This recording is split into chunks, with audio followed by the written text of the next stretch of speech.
In recent years, the opioid epidemic has seemingly taken America by storm. According to a CapeSide health study in 2016, nearly 2 million Americans abuse prescription opioids, and 16,000 people die every year from prescription opioid overdoses alone. That's not including overdoses on street drugs such as heroin. That same report also found that the highest percentage of opioid prescription abuse in America is in the rural South. CapeSide's study revealed the top 25 cities in America for opioid abuse. 4 North Carolina cities were on that list. Wilmington came in at number 1 per capita for having the highest potential for opioid abuse in America. And it was followed closely by Hickory at number 5, Jacksonville at number 12, and Fayetteville at number 18.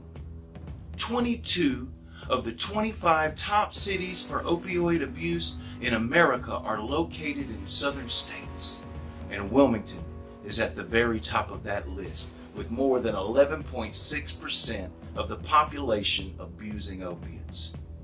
But this epidemic is nothing new. It was just newly named an epidemic.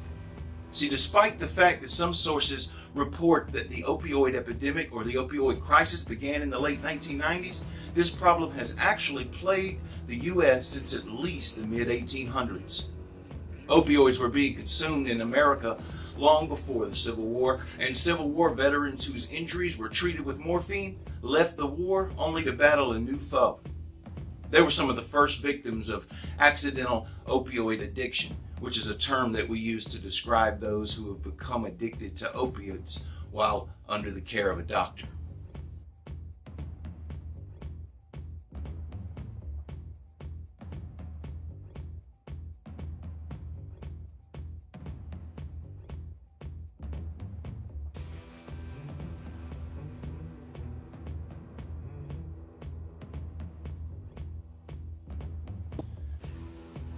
In 1898, the Bayer Company formulated a new opioid cough suppressant.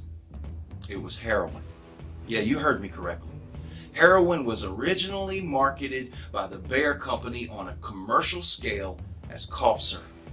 You could even order it right out of the Sears and Roebuck catalog, along with a dose of cocaine and a syringe to match. See, it wasn't long before those addicted to this poppy derivative discovered that its effects could be amplified by injecting it.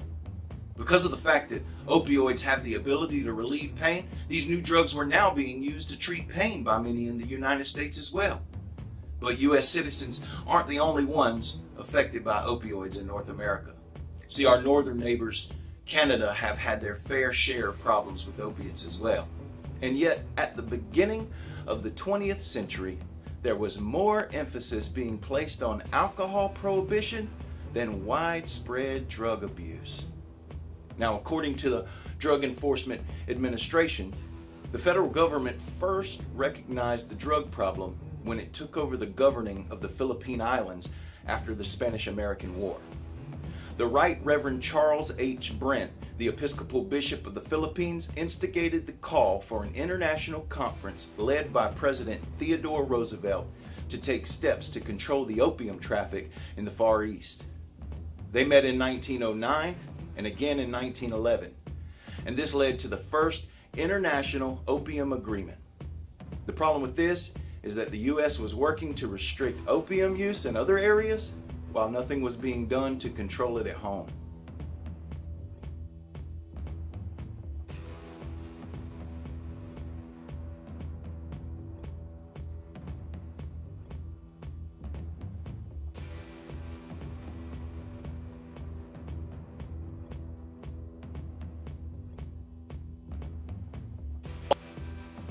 On December 17, 1914, President Woodrow Wilson signed into law the Harrison Narcotics Tax Act, which imposed a tax on those who would make, import, or sell any derivative of opium or coca leaves.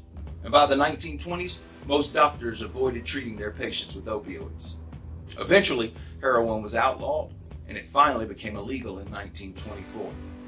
Yet another U.S. president joined the fight against substance abuse in the 1970s.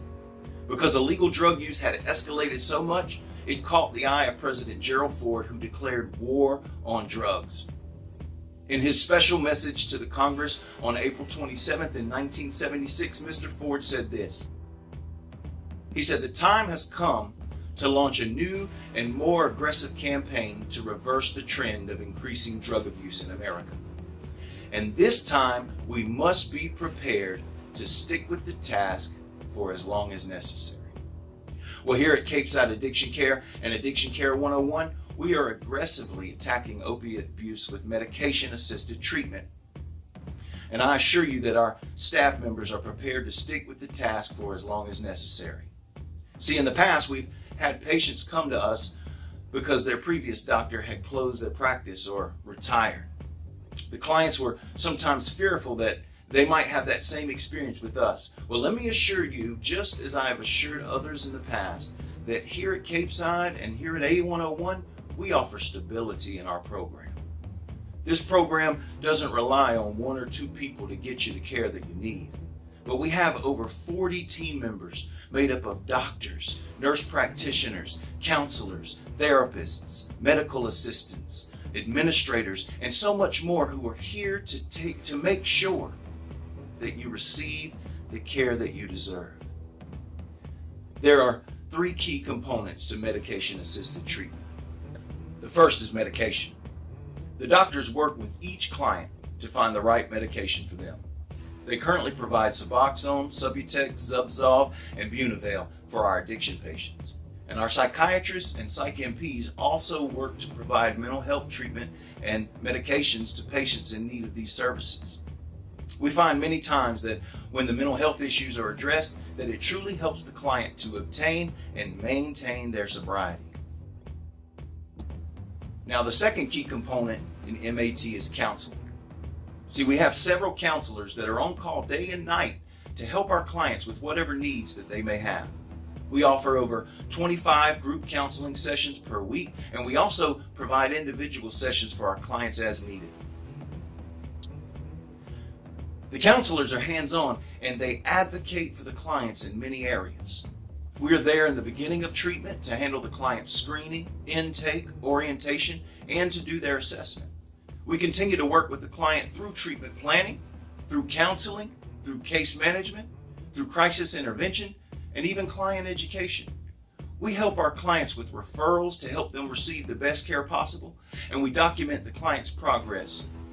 We even consult with other professionals to help the client to receive the care that they deserve. Now, the third key component to M.A.T is support from family and friends. So if someone you love is stuck in the rut of addiction, we encourage you not only to recommend treatment, but to be there to support them through their recovery from this disease. These 3 components work together to ensure the success of our clients, and it works. In fact, medical professionals are in agreement that M.A.T is the best form of treatment for opiate addiction. So now the question remains, are you ready to overcome addiction? Are you ready to win this war? Let us help. Call us now at 1-877-437-2101 or visit the website below. And remember the words of the late President Gerald Ford when he said that this time we must be prepared to stick with the task for as long as necessary.